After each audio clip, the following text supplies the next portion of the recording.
Hello students, welcome back to R two education. आज हम पढ़ने जा रहे हैं अविकारी शब्द, जिन्हें अव्यय भी कहते हैं।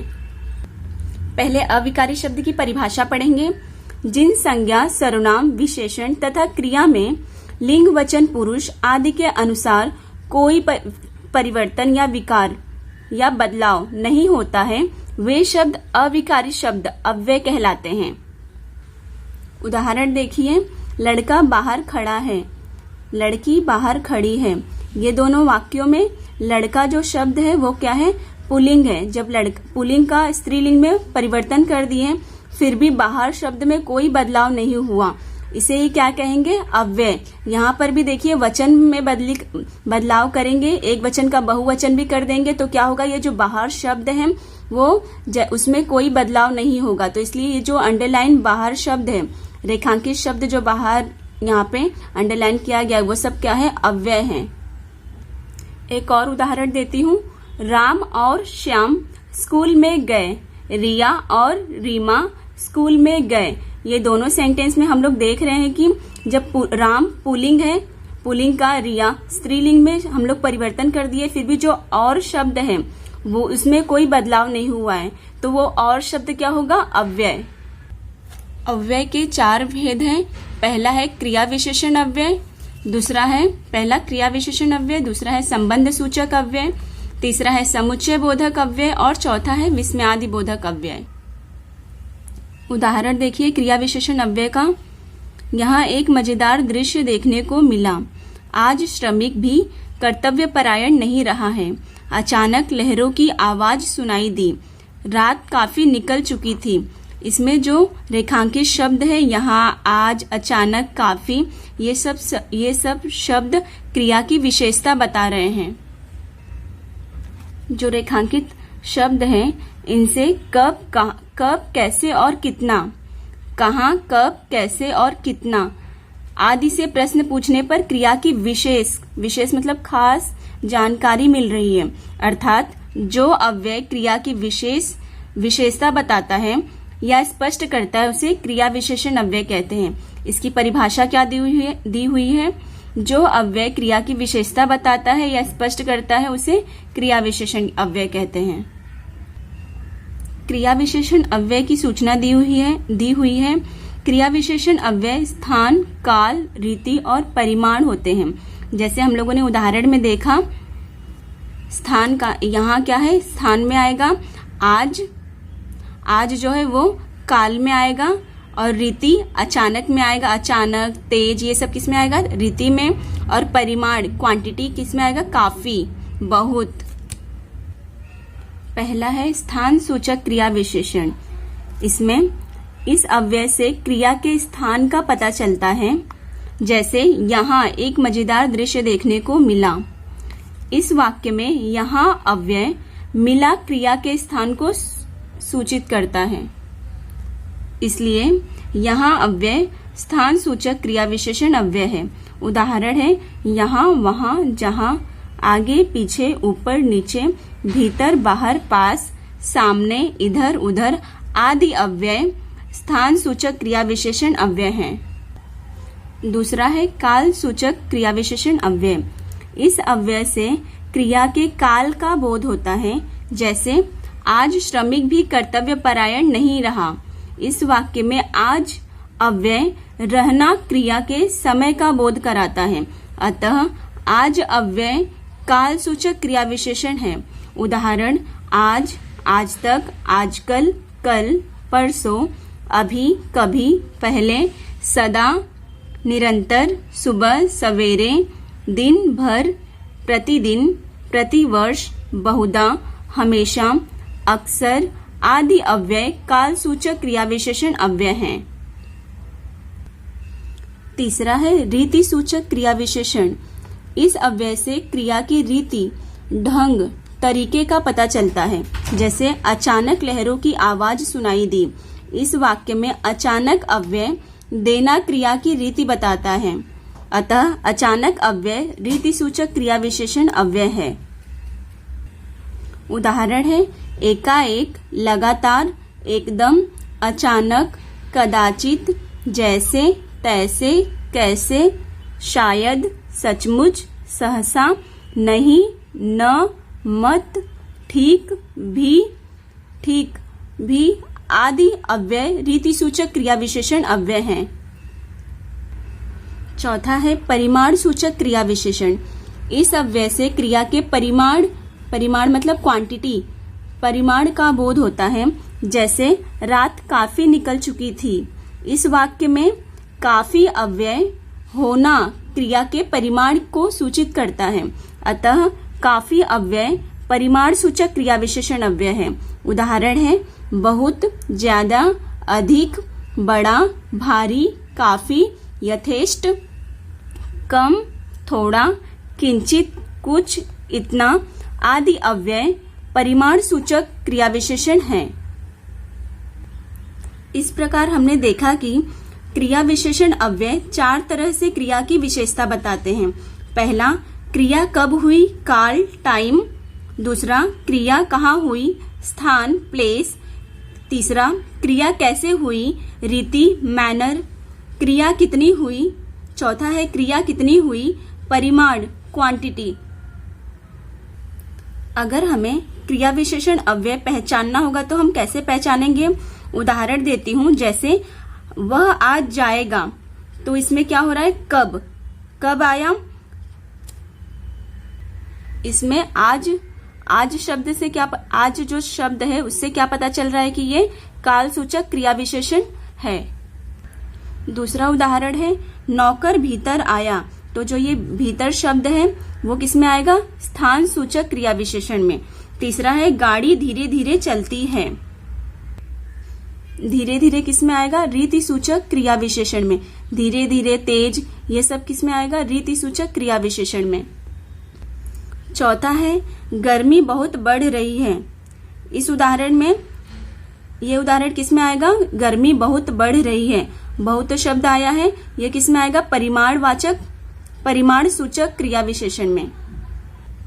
दूसरा है संबंध सूचक अव्यय। इसकी परिभाषा पढ़ेंगे। जो अव्यय संज्ञा या सर्वनाम के बाद आकर उसका संबंध वाक्य के किसी दूसरे शब्द के साथ सूचित करता है, उसे संबंध सूचक अव्यय कहते हैं। उदाहरण देखिए, संपत्ति बढ़ाने के लिए स्वार्थ का आधार दोषपूर्ण है। मैं अपनी टांगों की ओर देखने लगा। वह भारी कदमों से आगे बढ़ने लगा। हमारी ओर से आपको यह तोहफा। आपने मेरे साथ दगा किया। ऊपर के वाक्यों में लिए और, आगे और, साथ ये शब्द विभक्ति के साथ आए हैं तथा संज्ञा और सर्वनाम के बाद आए हुए हैं। सूचना दिया गया है, संबंध सूचक अव्यय का प्रयोग बहुधा कारक अभिव्यक्ति के साथ होता है, जैसे के, की, से, री, रे आदि। ये सब कहाँ से लिया गया है, के कहाँ पर है, यहाँ पर देखिए, के, की, से, री, ने, यहाँ से ये सब लिया गया है। उदाहरण देखिए, आगे, पीछे, ऊपर, नीचे, सामने, पहले, बाद, कारण, अलावा, साथ, अपेक्षा, लिए और, भीतर, बाहर, वजह, तरह, तरफ, पास, बिना, बदौलत आदि अव्ययों का प्रयोग संबंध सूचक अव्यय के रूप में किया जाता है। कुछ अव्ययों का प्रकार संबंध सूचक और क्रिया विशेषण दोनों में किया जाता है, जैसे आगे, पीछे, भीतर, बाहर आदि। उदाहरण देखिए, दोनों फिर आगे बढ़े। ये क्या है, क्रिया विशेषण अव्यय है। क्यों? क्योंकि हमने परिभाषा पढ़ा कि जो अव्यय क्रिया की विशेषता बताते हैं वे क्रिया विशेषण अव्यय हैं। दूसरा है राजकुमार सन्यासी के आगे बैठ गया। तो इसमें जो के है, यहाँ पर देखिए, के ये किसमें आएगा, संबंध सूचक अव्यय में। तीसरा है वह बाहर खड़ा था, इसमें क्रिया विशेषण अव्यय में आएगा। वह हफ्ते में एक बार शहर के लिखा यहाँ पर बाहर नाके पर खड़ा हो जाता। तीसरा प्रकार है समुच्चय बोधक अव्यय। परिभाषा पढ़िए। जो अव्यय एक शब्द को दूसरे शब्द से अथवा एक वाक्य को दूसरे वाक्य से जोड़ता है उसे समुच्चय बोधक अव्यय कहते हैं। उदाहरण देखिए, हम गरीबी और बेकारी की समस्या हल नहीं कर सके हैं। दूसरा है, सांस निकलती है पर आस नहीं निकलती। तीसरा है, मैं सोचने लगा कि पर्यटन का भी अपना ही आनंद है।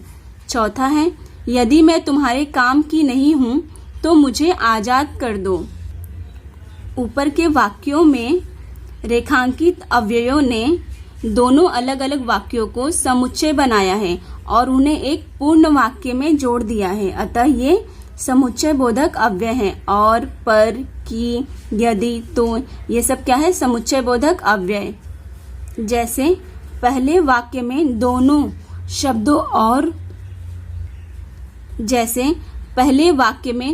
शब्दों को और अव्यय द्वारा जोड़कर वाक्य बनाया गया है। यहाँ देखिए, गरीबी और बेकारी, और से क्या किया गया है? दोनों शब्दों को जोड़ा गया है। दूसरे वाक्य में दोनों वाक्यों को पर अव्यय द्वारा जोड़कर एक वाक्य बनाया गया है और तीसरे में दोनों वाक्यांशों को की अव्यय द्वारा जोड़कर पूर्ण वाक्य बनाया गया है और चौथे में पूरे वाक्य को यदि तो अव्यय द्वारा जोड़कर एक वाक्य में बदल दिया गया है। इस प्रकार हमने क्या देखा कि गरीबी और बेकारी ये दोनों शब्दों को और शब्द से जोड़ दिया गया है। ये दोनों सेंटेंस को पर लगाकर एक वाक्य में बना दिया गया है और यहाँ पर की अव्यय लगाकर वाक्य को पूरा किया गया है और चौथे वाक्य में यदि तो लगाकर पूरे वाक्य को एक वाक्य में बदल दिया गया है। सूचना है, समुच्चय बोधक अव्यय बहुधा दो शब्दों, दो वाक्यांशों या दो वाक्यों तथा उपवाक्यों को जोड़ता है। उदाहरण है, और, पर, परंतु, किंतु, ताकि, बल्कि, क्योंकि, की, तथापि, लेकिन, मगर, एवं, या, इसलिए, यदि तो आदि समुच्चय बोधक अव्यय हैं। ध्यान में रखिए, लेकिन, पर, परंतु, किंतु जैसे समुच्चय बोधक अव्यय बहुधा वाक्य के आरंभ में भी आते हैं। वाक्य के बीच में उपयुक्त मतलब यूज करने पर, प्रयोग करने पर इनके पहले अल्प विराम कॉमा डालना जरूरी होता है। चौथा प्रकार है विस्मयादि बोधक अव्यय। इसकी परिभाषा है, जिन शब्दों से मन के विविध मतलब अलग अलग भाव, जैसे हर्ष का अर्थ क्या होगा? खुशी। शोक का अर्थ क्या होगा? दुख। घृणा का अर्थ है नफरत आदि का बोध होता है, उन्हें विस्मयादि बोधक अव्यय कहते हैं। यहाँ पर 4 उदाहरण दिया गया है। इसमें जो रेखांकित शब्द हैं ये सब क्या है? विस्मयादि बोधक अव्यय हैं। पहले उदाहरण में अरे अव्यय से आश्चर्य का भाव प्रकट होता है। दूसरे उदाहरण में हाय अव्यय से दुख का भाव प्रकट होता है। तीसरे उदाहरण में ओह से बेचैनी का भाव प्रकट होता है। चौथे उदाहरण में आह से हर्ष का भाव प्रकट होता है। सूचना है, विस्मयादि बोधक अव्यय बहुधा वाक्य का प्रथम शब्द होता है, जैसा कि हमने उदाहरण में देखा, तथा शब्द के साथ या अंत में आश्चर्य चिन्ह का प्रयोग होता है। यहाँ पर शब्द के आरंभ में ही आश्चर्य चिन्ह शब्द लिखा गया है, फिर आश्चर्य चिन्ह का प्रयोग किया गया है। यहाँ पर उदाहरण है, अबे, वाह, आह, ओह, शाबाश, हाय राम, उफ, अरे, वाह वाह, हा, अच्छा, छी। यहाँ पर उदाहरण दिया गया है। ये सब क्या है? विस्मयादि बोधक अव्यय है।